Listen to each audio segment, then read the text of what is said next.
நாளை சாயந்தரத்திலிருந்து என்னுடைய பிரச்சாரமும் கூட ஆரம்பிக்க இருக்கிறதுங்கன்னா, இன்று நம்முடைய பாரதிய ஜனதா கட்சியினுடைய நம்முடைய தலைமை அலுவலகத்திலிருந்து அந்த ஸ்கெடியூல் உங்களுக்கு கொடுத்திருப்பாங்கன்னா, முதல் 4 நாட்களுக்கான நாம் பிரச்சாரம் செய்யக்கூடிய இடங்கள் பாரதிய ஜனதா கட்சி, அனைத்து இந்திய அண்ணா திராவிட முன்னேற்ற கழகம், மதுரையில் நம்முடைய கூட்டணி கட்சி முதற்கட்டமாக இந்த 4 நாட்களில் எல்லோரையும் ஆதரித்து நம்முடைய பிரச்சாரம் இருக்கு. எல்லா இடத்திலும் நம்முடைய தொண்டர்கள் இருக்கிறாங்க. எல்லா நம்முடைய வேட்புமனு தாக்கல் செய்து வேட்புமனு ஏற்றுக்கொள்ளப்பட்டு வேட்பாளராக இருக்கக்கூடிய நம்முடைய கூட்டணியினுடைய எல்லா தலைவர்களும் வெற்றி பெற வேண்டும். நாளைக்கு சாயந்தரத்திலிருந்து பிரச்சாரம் ஆரம்பிக்கிறது. பத்திரிகை நண்பர்களை போகின்ற இடத்துல எல்லாம் சந்திப்பதற்கு நானும் ஆர்வமாக இருக்கின்றேன். மணி நாளைக்கு பேசுறேன். அமித்ஷாஜி அவர்களை பொறுத்தவரை நேற்று அமித்ஷாஜி முன்தினம் இங்க முடிச்சுட்டு போனாங்க. பாண்டிச்சேரி முடிச்சுட்டு பாண்டிச்சேரியில நம்முடைய உள்துறை அமைச்சர் திரு நமசிவாயம் அவர்களுக்கு பிரச்சாரம் செய்துவிட்டு திரு அமித்ஷாஜி அவர்கள் போயிருக்கிறாங்க. அமித்ஷாஜி அவங்களுடைய ஸ்கெடியூல் தமிழகத்தில் எங்க வரணும், எப்படி வரணும் அப்படிங்கறத நம்ம பார்ட்டியினுடைய தலைவர்கள் ஒர்க் அவுட் பண்ணிட்டு இருக்கிறாங்க.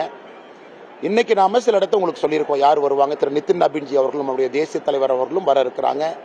மூத்த தலைவர்களும் வர இருக்கிறாங்க.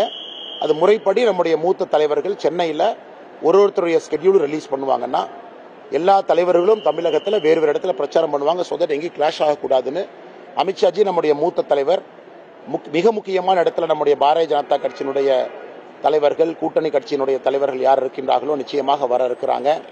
அதனால கண்டிப்பாக இந்த முறை உங்களுக்கு தெரியும், ஒருங்கிணைந்த இந்த கூட்டணி, ஒருங்கிணைந்த இந்த பிரச்சாரம் என்பது நிச்சயமாக ஒரு பெரிய வெற்றியை கொடுக்கும் என்பதில் எந்த ஒரு மாற்று கருத்தும் இல்லை.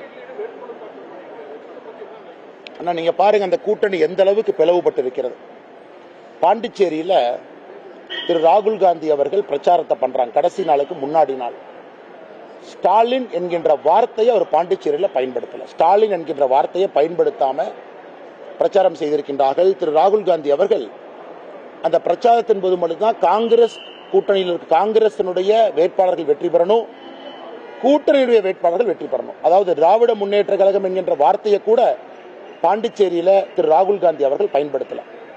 இதுல ஆச்சரியம் என்னன்னா, ஒரே நாள் பாண்டிச்சேரி ராகுல் காந்தி அவர்களும் திரு ஸ்டாலின் அவர்களும் ஒரே நாள்ல 2 பேரும் பிரச்சாரம் பண்ணாங்க.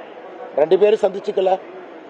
திரு ஸ்டாலின் அவர்கள் பிரச்சாரத்துல ராகுல் காந்தி என்கின்ற வார்த்தையை இவரும் பயன்படுத்தல. அதனால் தமிழகத்தில் திரு ராகுல் காந்தி அவருடைய பிரச்சாரம் இருக்குமாங்கிறது எனக்கு டவுட்டா இருக்கு. உதாரணத்துக்கு கோயம்புத்தூர் விமான நிலையத்திலிருந்து ராகுல் காந்தி டிரான்சிட் பண்றார். கோயம்புத்தூர் விமான நிலையத்தில் டிரான்சிட் பண்றார். கோயம்புத்தூர் தொகுதியில 2 காங்கிரசினுடைய வேட்பாளர்கள் போட்டியிடுறாங்க. அது உங்களுக்கு தெரியும்.